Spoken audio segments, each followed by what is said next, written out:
regular Friday program of the City Club of Portland. I'm Mary Kramer, president of the club. As is our usual procedure, I will introduce our new members first. I'll ask for them to stand, and after they have all been introduced, we'll welcome them with a round of applause. First, we have Cynthia Carlson Beckham, attorney with Ader, Wynn, Hewitt, Dodson, and Scarrett. Cynthia, would you stand? There we go. Townsend Hyatt, attorney, Ader, Wynn, Hewitt, Dodson, and Scarrett.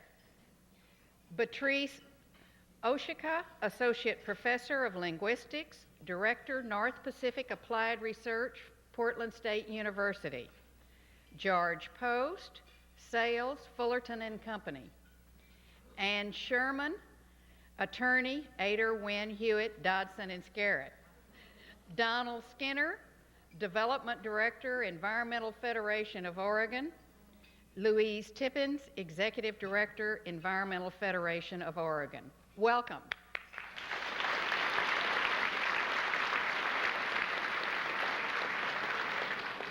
We'd like to thank some City Club members who helped bring these new members to the club. Laurie Irish Bauman, Neil Farnham, Jim Westwood, and Bettina Van Hagen. We appreciate your work. A few announcements. On Friday, May 10, next Friday, here at the Portland Hilton, we'll hear Sheila Tobias. Sheila will be speaking on how men use military experience in politics. She's a visiting scholar in the Department of Political Science at the University of Arizona and a political science instructor at the University of California. She wrote a book years ago that might be interesting reading, Whatever Happened to Rosie the Riveter. We hope you'll join us next Friday. On Tuesday, May 14th, we're going to have an open forum sponsored by the Land Use and Transportation Standing Committee.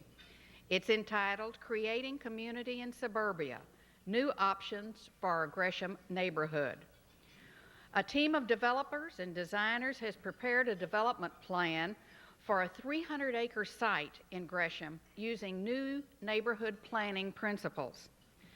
There'll be a forum composed of designers, realtors, government officials, and neighborhood activists who will critique the practicality of this plan and the feasibility of transferring urban neighborhood qualities to suburbia.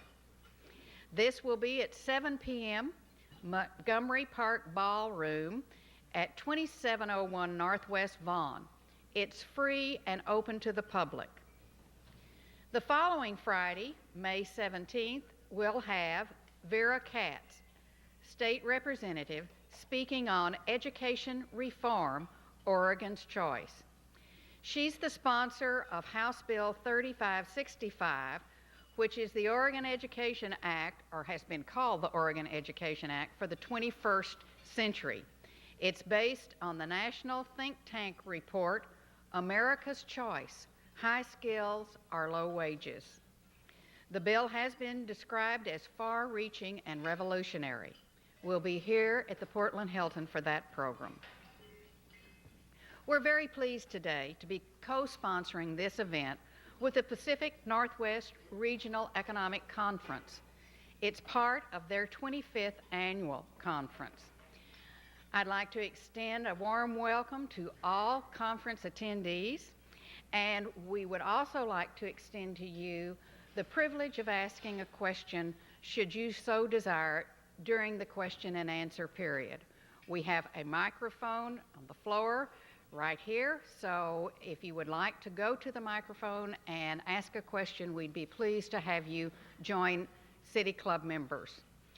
Please state your name and your organization, and then ask your question.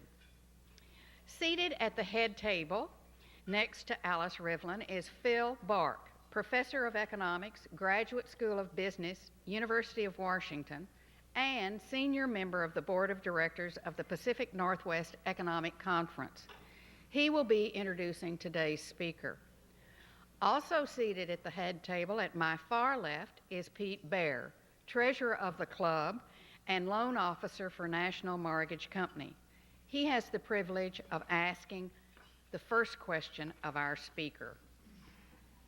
I'll now turn the program over to Dr. Bork to introduce Dr. Rivlin. Dr. Bork.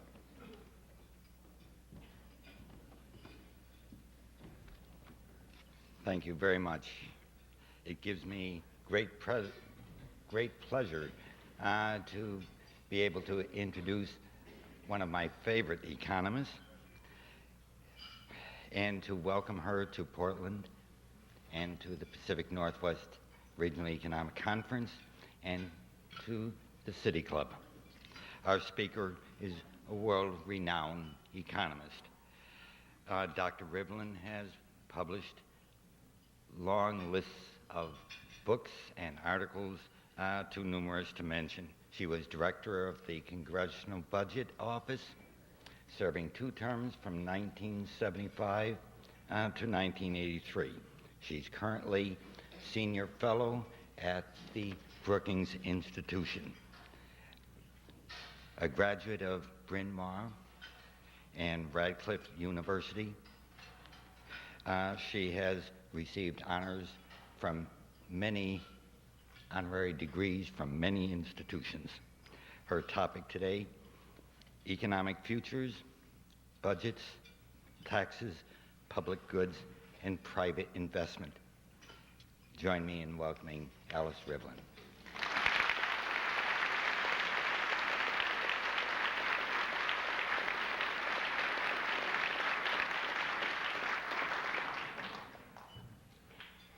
Thank you very much, Phil. I'm just delighted to be back in Portland and to be back at the City Club, and also with my fellow economists from around the Pacific Northwest.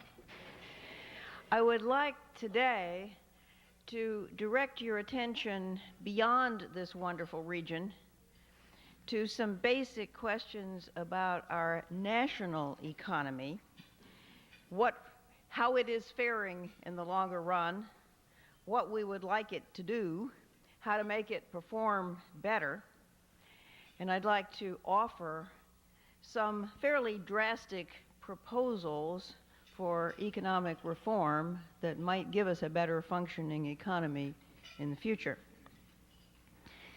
Now, all of this grows out of a perception that I believe is widely shared, that our national economy has not been performing especially well in the last few years, nor has our political system.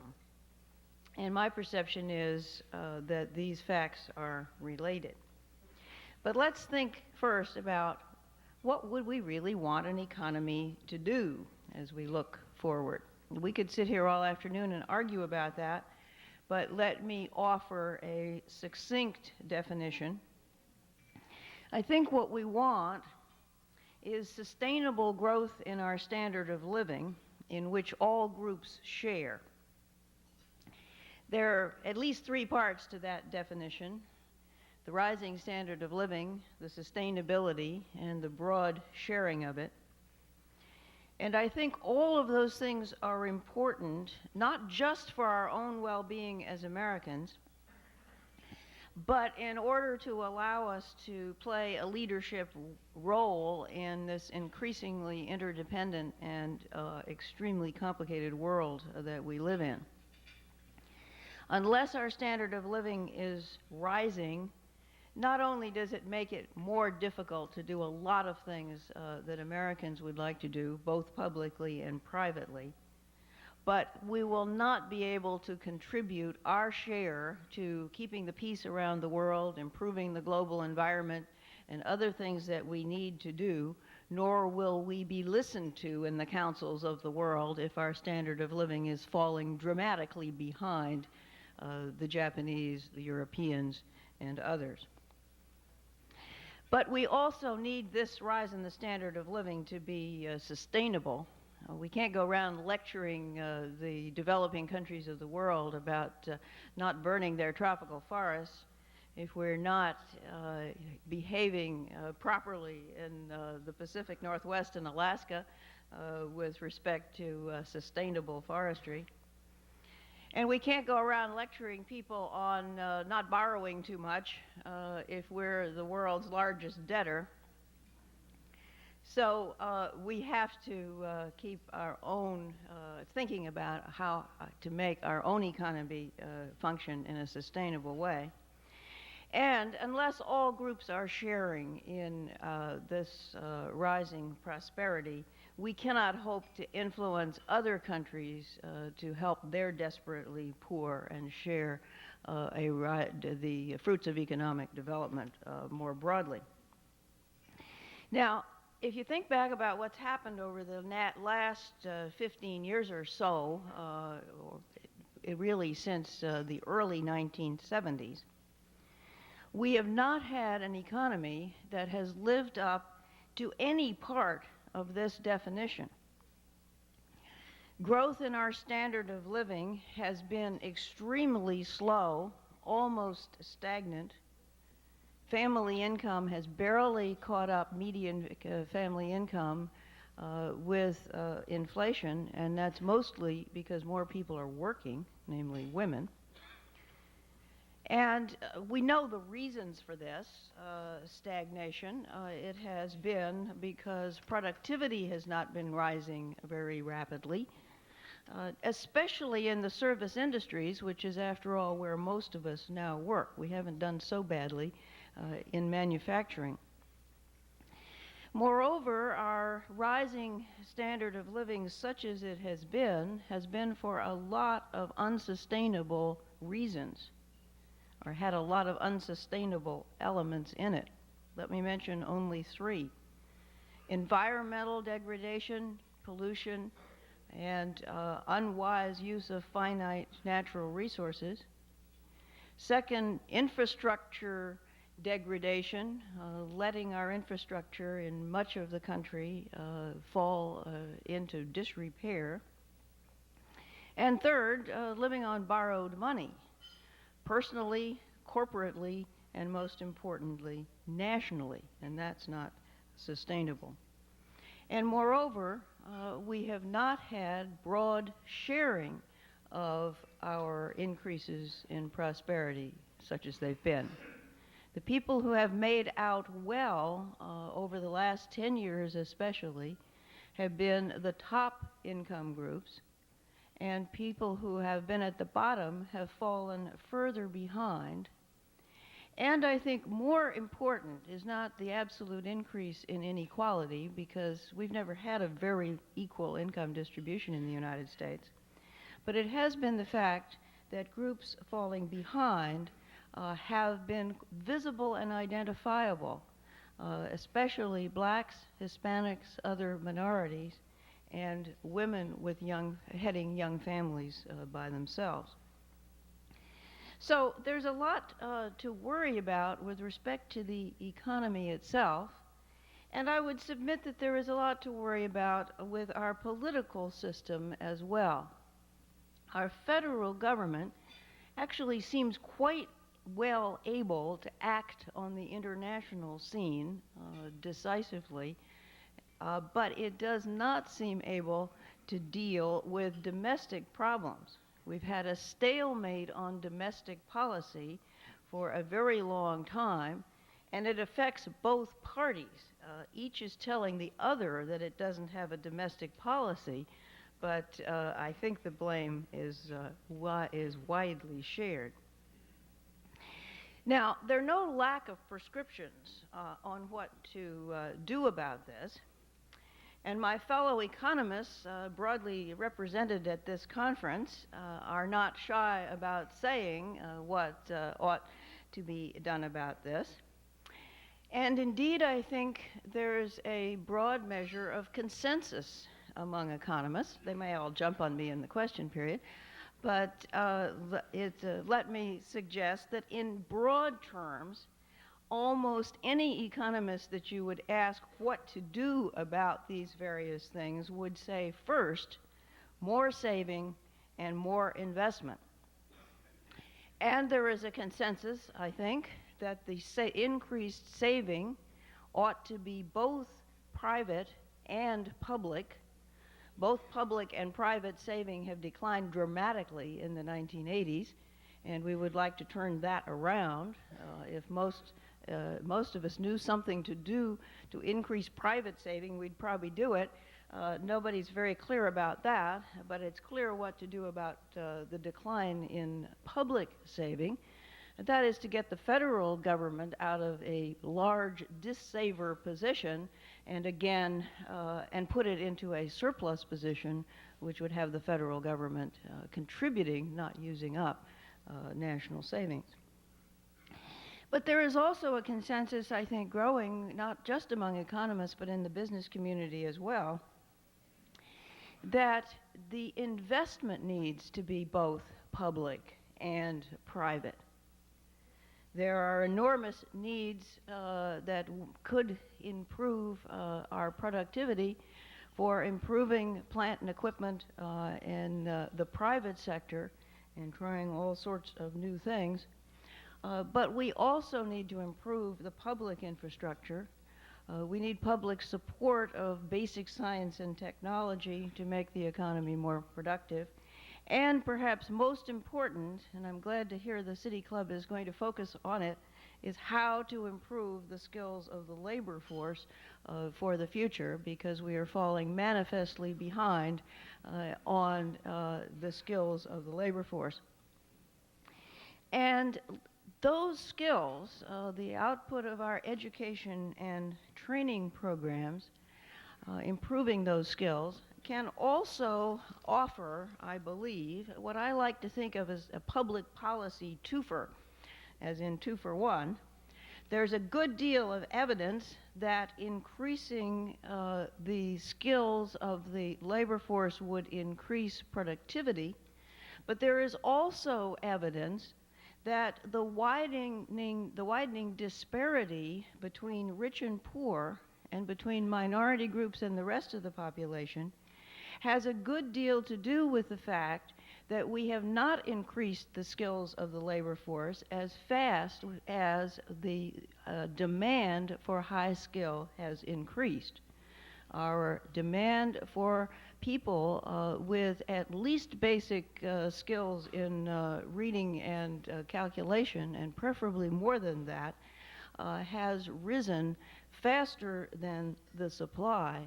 And we simply have an excess at the moment of underskilled workers. So the potential exists in education for improving productivity generally and for improving the extent to which groups that have fallen behind can catch up. There's also a broad consensus among economists that improving our environment and getting more efficient use of energy and water and other kinds of scarce resources is best accomplished by market incentives. And I bet you could get a pretty strong vote in any group of economists who are willing to think about increasing taxes at all for an increase over time in energy taxes, another twofer which contributes both to the environment, to greater efficiency in the use of energy. So there are all those proposals out there, and they have a wide measure of acceptance in very many communities. Why aren't they happening? Well, let me suggest a possible explanation, and that is that we have lost our sense of which level of government is in charge of what, or ought to be in charge of what, and what it is that the various levels of government can do best, and that is impairing our ability to make policy and undermining the willingness of citizens to pay taxes at any level of government. So let me suggest a possible way out of this, which is first and foremost to sharpen the distinction, which we once had in this country but have lost, between the jobs that ought to be done by the federal government and that which ought to be done by states and local government. Now, the first job in this list of things that we ought to do to improve the economy is clearly to get more saving. And that is something that the federal government is actually in an ideal position to do at the moment, believe it or not, despite the fact that it is currently running such a huge deficit. We have the Social Security system already programmed to run a surplus, to take in more than it is paying out over the next several decades. And there are very good reasons for building up the reserves in the system. We need them to pay the claims of the baby boom generation as they begin to retire in the next century. And the federal government ought to be saving that money on behalf of those future claimants. And indeed, if you look only at the Social Security system, it is performing that function. The only problem is that it is lending those Social Security reserves to the other parts of the federal government, and that means that they are not getting used for productive investment in the economy as they would be used if they were being used to reduce the debt held by the public by buying bonds back from the public. So the only thing we really need to do to accomplish that is to get closer to balance in the rest of the federal budget. Then we will have a Social Security surplus substantially contributing to a national saving. So I would suggest the first thing for the federal government to do is get its house in order and get the deficit down in the rest of the budget. And the 1990 agreement is, believe it or not, a fairly good start on that. But it will be very difficult to achieve surplus in the whole federal budget or balance in the non-Social Security part if we are also going to load on the federal government this equally important job of getting our public investment in better shape and funding the infrastructure and the improvements in skills that we need. So I think it's important at this point to say, should the federal government be doing that? Probably not. Probably it doesn't even do it very well. The federal government is good at some kinds of things, especially things where you have a need for a uniform national system, as in Social Security. But it's manifestly not very good at things where you need adaptation to local conditions and accountability of visible officials and significant participation of citizens to make things work. And that's what those sets of things characterize the programs that we need most to improve for productivity's sake, including education and training and most infrastructure and economic development. It doesn't make sense to have a national policy of economic development because it then gets very much caught in spreading things around among regions. But states and regions can do a good job of thinking about how to develop their economies, as much of this conference has been devoted to. So I would submit that the set of programs that are particularly human and physical investment ought to be the job of state and local government, and that those programs ought to be devolved to state and local government. Those federal programs that have survived the Reagan Revolution ought to be devolved to state and local governments, which would make it within the realm of possibility if defense comes down, to balance the federal budget outside of Social Security and to have the Social Security system running a surplus. But that leaves another problem. It leaves the problem of how the states will finance this major set of responsibilities, a problem that you've been wrestling with in the Pacific Northwest and particularly right here in Oregon, but you're not alone. The states are wrestling with this everywhere. And we're going to need new taxes somewhere. Clearly, you can't get more saving and investment in the public sector unless you raise taxes, especially when you start from a very strong deficit position at the federal level. But I think the need for increased taxes is not at the federal level, it is at the state and local level.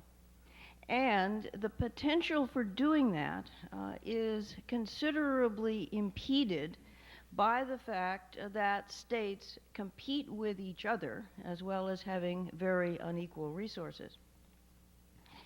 If one could reduce the worry that states have that if they raise their taxes, sales and people and businesses will move quickly across the border, and if one could clarify what it is that states are supposed to do and what these services will bring, it is possible that one could have a stronger revenue system to support these kinds of investment activities. So let me suggest something which is not unusual in other federalisms, but for some reason has never been a really serious proposition in the United States, namely that the states get together with the cooperation of the federal government and pass some common shared taxes, a single tax base and a single rate common to the states and shared on a formula basis, preferably a very simple formula like population. You could do this with a sales tax or with a value-added tax, which would have some advantages, like the GST in Canada, for example. Or one could do this with an energy tax, which we really need for other non-revenue reasons anyway, which individual states are very unlikely to pass at a high enough level to make a difference simply because they don't want to disadvantage their own industries. But if one had a national energy tax, national but not federal, shared among the states, it might solve a lot of problems. It should be an energy tax that rises gradually but predictably over time. But however one does that, the point is, I think, to recognize that the real problem of financing these investment type services is at the state level, and that eventually the states have got to think about this jointly, regionally perhaps, but I would suggest also nationally, and try to get a solid base for revenues for the future, in which they don't have to worry quite as much about the border problems. Now, do I want to close down the federal government? Well, sometimes that seems like a good idea, but I don't really think so. Besides running a surplus, what should the feds do? Well, with devolution of the programs for human services and much of infrastructure, they could fairly easily, I think, as the defense budget comes down, get to a surplus position, counting Social Security, without a tax increase.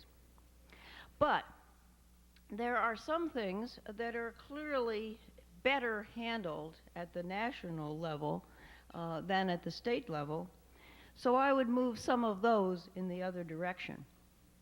Social insurance, as in Social Security, works well at the federal level and needs to be a uniform function. And I think health financing also falls into that category. We have more and more difficulty with the rising cost of health care and the fact that, in part because of the rising cost, larger and larger numbers of people are not covered by private health insurance.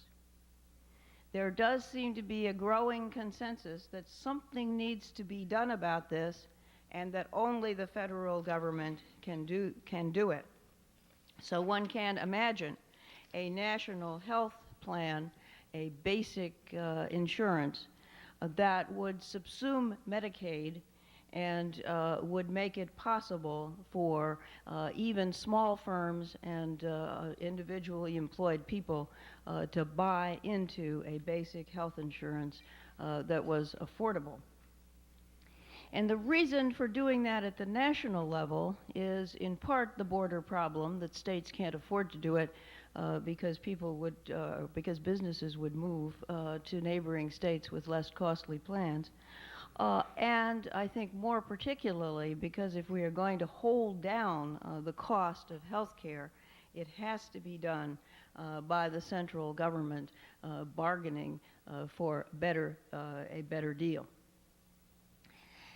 One, I think, could also move toward a welfare minimum, but I would not put major emphasis on the welfare system in looking to what to do about the lowest income groups. I think we need to give priority to strengthening support for working families, especially working families with children, because we have a very large number of low-income children, many of whose parents are not earning enough to support them well.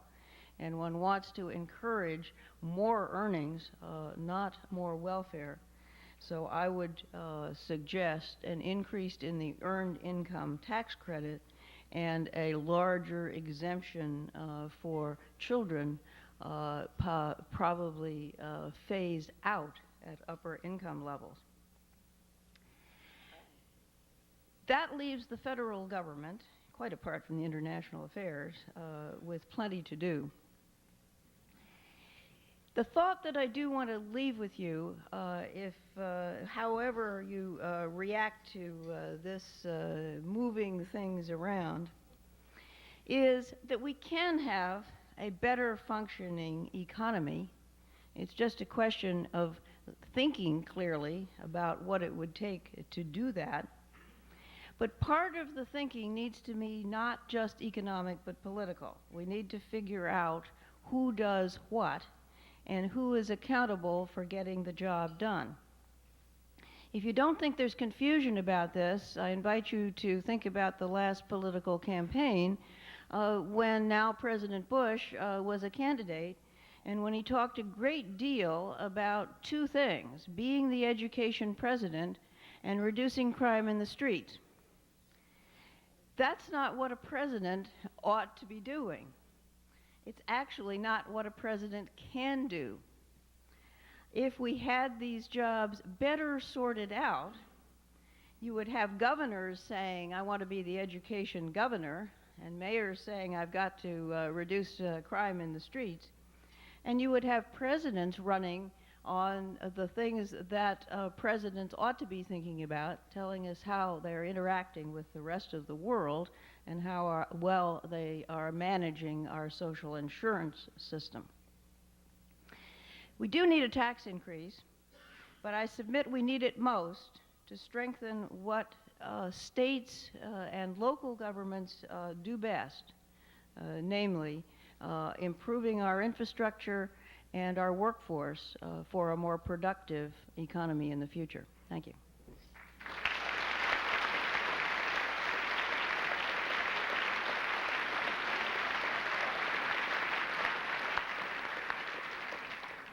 Thank you, Dr. Rivlin.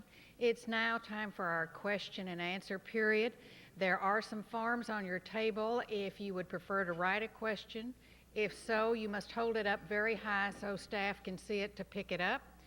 As you come to the mic to ask your question, we do give preference to people who come to the mic. Please, no statements, questions, be concise because we always have a lot of people with questions. The first question today will be asked by Pete Bear, City Club Treasurer and member of the Board of Governors. Pete?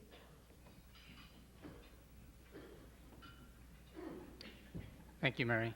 Thank you, Dr. Rivlin. Doctor, a little bit more detail perhaps on the side of investment and borrowing. And my question would deal with the fact that in the recent past we've had tremendous changes in the financial structure in our industry in this country. We're more and more seeing that our financial markets are affected by international influences, and that, at least from a practitioner's point of view, interest rates seem to be more volatile. I'm wondering if you could brush off your crystal ball a little. 10 years down the road, given the fact that government direction doesn't change, what will the financial structure in this country be like, and what will the international influences be that will affect our financial markets?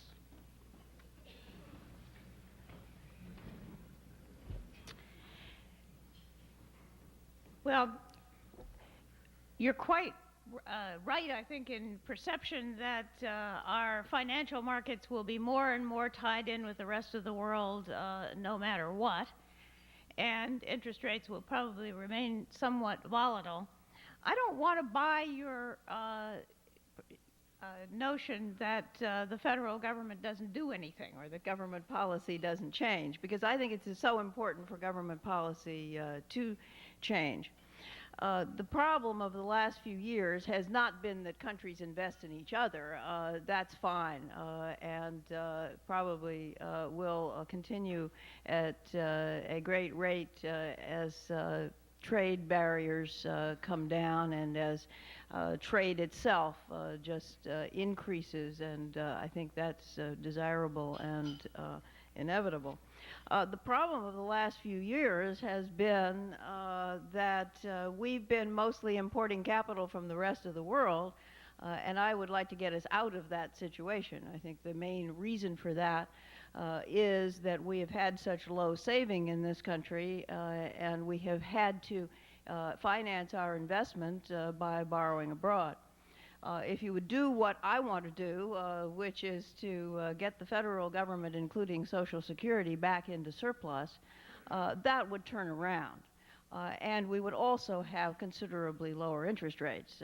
If the federal government were using the Social Security surplus, not to lend to the rest of the government, but to buy bonds back from the public and the banks, we would have substantially larger resources, savings resources of our own, less dependence on the rest of the world, and lower interest rates, which would seem desirable from the point of view of encouraging investment, both private and public. Would you come to the mic right here? Dr. Rivlin, in order to get the federal government to act more responsibly, do we need to change the way that political campaigns are run? Do we need public financing and do away with PACs? How do we get that structural change? I think we need public financing of campaigns at all levels. It probably isn't much better in state legislatures than it is at the federal level. But I would strongly support a federal financing of congressional campaigns. There are some problems about free speech and whether individuals can be prohibited from using their personal fortunes.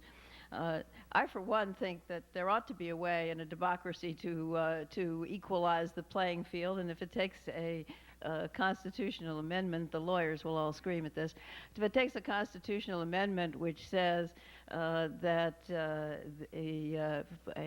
legalizes somehow a restriction on personal spending for campaigns, seems to me that's not such a bad idea. Okay. I'm Charles Sylvie. I'm an economist, and I would oppose an energy tax. I think it'd be bad policy. Would it not make us even less competitive in world markets in competing with our foreign competitors?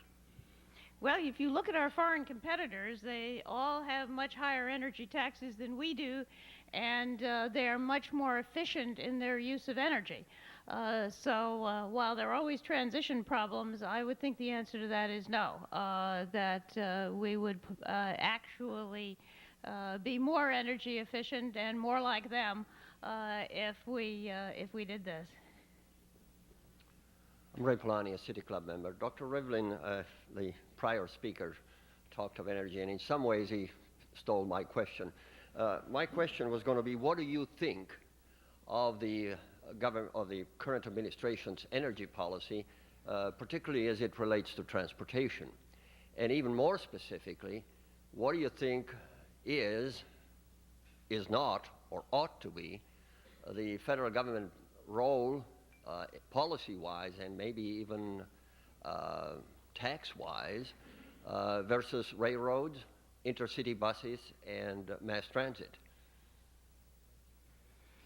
Well, I have a low opinion of the current, of the so-called national energy policy, because it didn't seem to me to be much of a policy.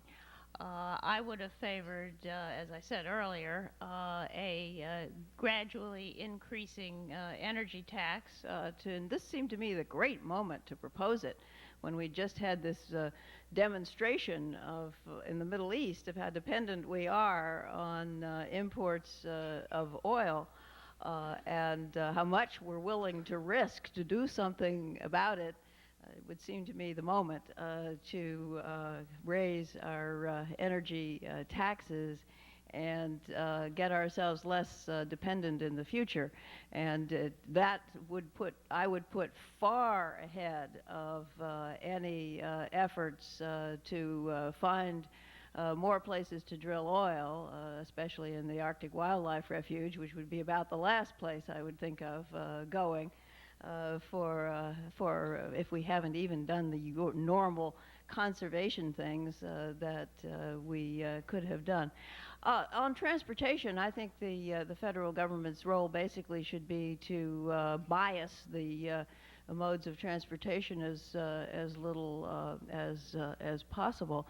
I'm a big proponent of mass transit, but it does seem to me something that local areas ought to figure out. The metropolitan areas is in their interest and fund, rather than something imposed from the federal government. I have a question regarding the legislation last fall that was passed to presumably reduce expenditures 3 to 5 years out or improve the budget deficit. This comes on the heel of two very different bills that failed miserably, the two Graham-Rudman proposals. Do you think this new piece of legislation is going to be effective? If so, why? And what's likely, if it fails over time, what's likely to cause it to fail? I do think that the agreement of last fall, which has gotten very few kudos, is a much better one than the two Graham-Rudmans, and much more likely to succeed. The main reason is that, well, two reasons. It's longer run. They did make a 5-year agreement, and so far they've stuck to at least the second year, and that's rather encouraging. That the budget debate this year is a real nothing, and the reason it's a real nothing is that they made the decisions last year, and for my money that's good. You can fiddle a little at the margin within the totals, but basically they made the decisions, and I think are prepared to stick with them. The other thing that was better about it is that, unlike Graham-Rudman, they weren't looking at the deficit itself. Now, you may wonder how you can get a deficit down if you're not looking at the deficit itself. But what they really were controlling on was spending. The caps in this new agreement relate to spending, not to the deficit. And I think that's good. The deficit is a difference between spending and revenue numbers, and the revenue numbers are not very controllable. They depend on the economy, and they're hard to predict. And what was happening under the old system, Graham-Rudman, was they were acting as though they were controlling on the deficit. They really weren't. They were only looking for things that would look as though they would make next year's deficit smaller, whatever happened in the future, and that's a very self-defeating policy. So I think this agreement is much more workable and feasible and more likely to stick. It'll come apart, I think, if the dilemma that I tried to pose is not faced. If you really have a strong surge of new spending for the things we all want to make better, like education and infrastructure, if that pressure for spending builds up at the federal level rather than the state level, then it may come apart. If the pressure builds faster, then the defense budget comes down. I'm Charles Sykes, a City Club member. If I understand one of your assumptions, it is that if we just do it right, that we can have an ever-expanding standard of living in this country. In the meantime, I wonder if that assumption is factored into the fact that we've assumed the underprivileged from Mexico, Southeast Asia, and the problems of Europe, reconstructing the East European countries. It doesn't seem realistic to me that we can realistically expect that our standard of living will continue to grow if we assume these burdens. Have those factors been put into your formula? Yes, I mean, I don't think we can support the whole world, and I'm not proposing that we do. I wish we were in a position now, because we'd actually gotten our act together a little sooner, to be more helpful with the reconstruction of Eastern Europe. We're not putting significant funding into that now, nor into any kind of real support for developing countries, including Mexico.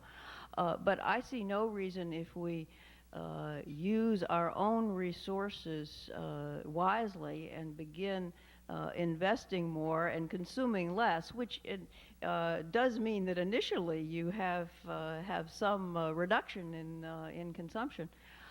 If we do use our own resources wisely, I think we can have both a rising standard of living for ourselves and be capital exporters again, as we used to be, rather than capital importers. I think that's all possible. I'm Walt Roberts, City Club member, and sort of a dormant economist. I haven't Probably the best kind. Having studied economics at an undergraduate level, I came away with eyes that look at the systems and how things relate to one another. And I was wondering if you could share your perspective on how things will change most quickly. And you mentioned that the prescriptions are pretty clear. There seems to be some consensus about what to do. And I'm interested to know, for example, if the states should get together and come up with a common sort of tax that's common throughout, so on a national basis. What sorts of vehicles are there for change, or what would you say will be the thing to cause change to occur without incurring a huge amount of pain as a country?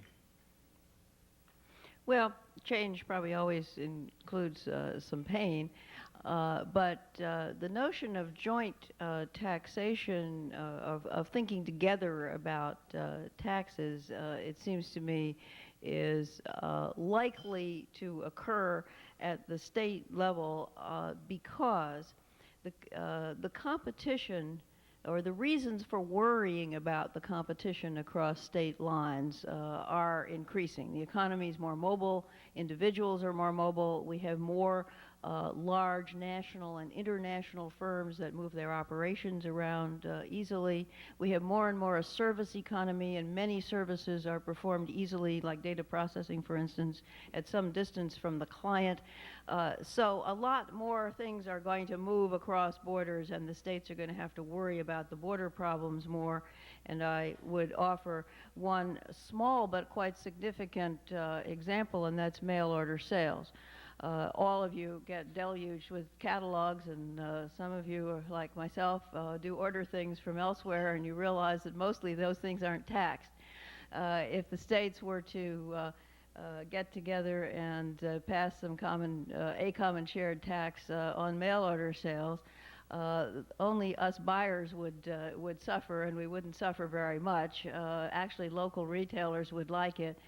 But this is just a small example of something that I think is going to come to force the commonness. The European community is already doing it and thinking together about their value-added and excise taxes and how to harmonize them. They think they have to do that because they're approaching a common market.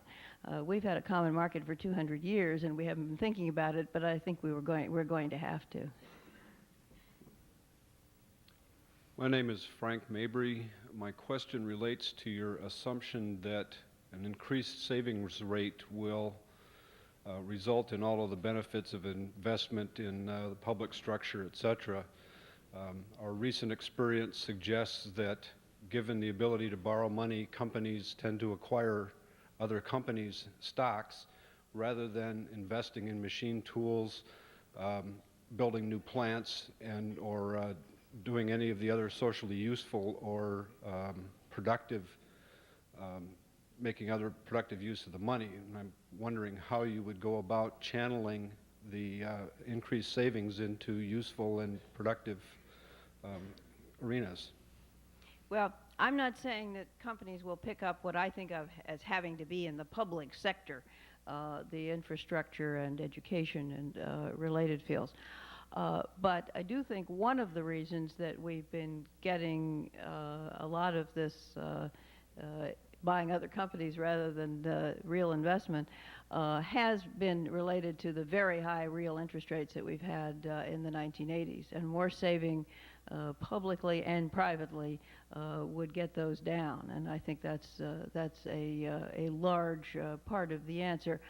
And also, as one looks ahead, it's hard because we have a recession going on, but my guess is that as we pull out of this recession, we're going to see more real investment and less maneuvering in the financial world on the part of companies than we've had before. Yes. I'm Jim Seagraves, economist. I wonder if you'd like to comment on bank regulation and on avoiding losses to the deposit insurance funds. Well, that's far afield from what I was talking about, but in a sense, I think of the bank regulation debacle, especially the thrift regulation debacle, as one of the things that may have convinced us that the federal government doesn't do everything right, and maybe we should be looking more than we have been to the increasing competence of state and local government, although I think not for banking. We do need banking, national banking regulation, but we certainly need it to be more forethoughted than it has been over the last few years. And if we can just work our way out of this, I think we need a better functioning system. Now, we probably have overcapacity in the banking industry, and unfortunately, that's going to mean a lot of pain as the banking industry shrinks some, and that's going to be difficult. And we need really to think of what we want banks to do. My colleague Bob Lighthand at the Brookings Institution has written an interesting book that says, "What Should Banks Do?" Which really takes the position that a bank which has publicly insured funds should do very limited things, invest them in very safe assets only, and those who want to do more risky things should do them with uninsured funds. Dr. Lipkin, I'm Lloyd Repman. I'm a development planner, part economist, part engineer, part BS. I would like to go back to '86 with the tax reform when we were using the tax credit. And my question is, would you feel comfortable in the utilization of selected tax credit to encourage the private sector investment? Because, for example, we threw low-income housing out with the bathwater on the '86 tax reform from the standpoint of syndication. And I'm wondering if that we do need more investment, as you say, would that be a satisfactory thing, or could it be handled politically so it didn't become another device? I think that's a hard question, but I would come out on the other side of not using tax credits To subsidize things that we think ought to be done. Better to subsidize them directly. The tax credit device is so inefficient in the sense that so much of the benefit goes not to the ultimate beneficiary, the person that lives in the low-income house, but to all of the intermediaries, that I think it is not a good way to do it. The tax reform of '86, which I think was basically a good one, and it was basically good because it did reduce the difference that the tax system makes in where you put your money, and let the economic incentives have more play. And I think that's right. And if we want to subsidize things like low-income housing, I would do it directly by increasing the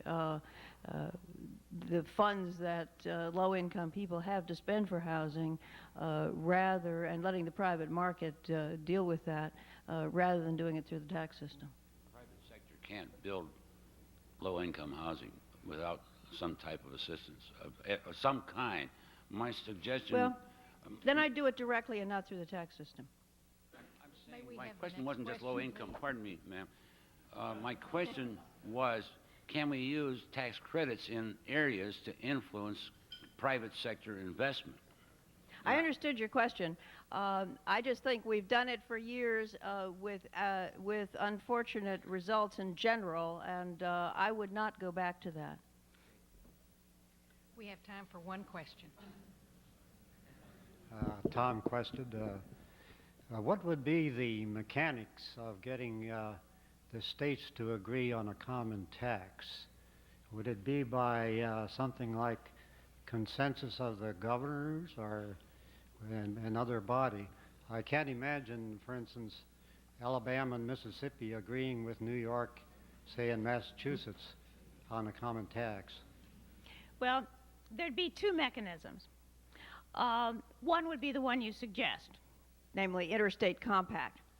I think that's feasible for neighboring states, for perhaps regional groupings, perhaps the Pacific Northwest, perhaps New England, but I don't think it's feasible for the whole country as you suggest. The other mechanism would be the federal government. Now, I don't think the federal government should do this unless it had a very broad measure of agreement among the governors. in fact, the pressure should come from the governors, not from the Congress. But you wouldn't have to have 50 states all sign on to the exact thing. It would be to enact a tax for a national tax for the states could be enacted. Now, it could be something like a value-added tax,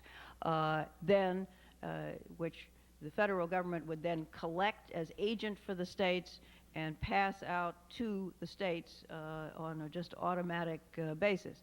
Then the states would have the question of how to adjust their own tax systems after that. Presumably some of them would spend the extra money.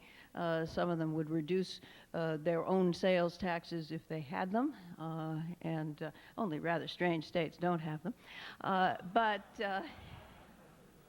The adjustment would be made in different ways in different states. Thank you all very much.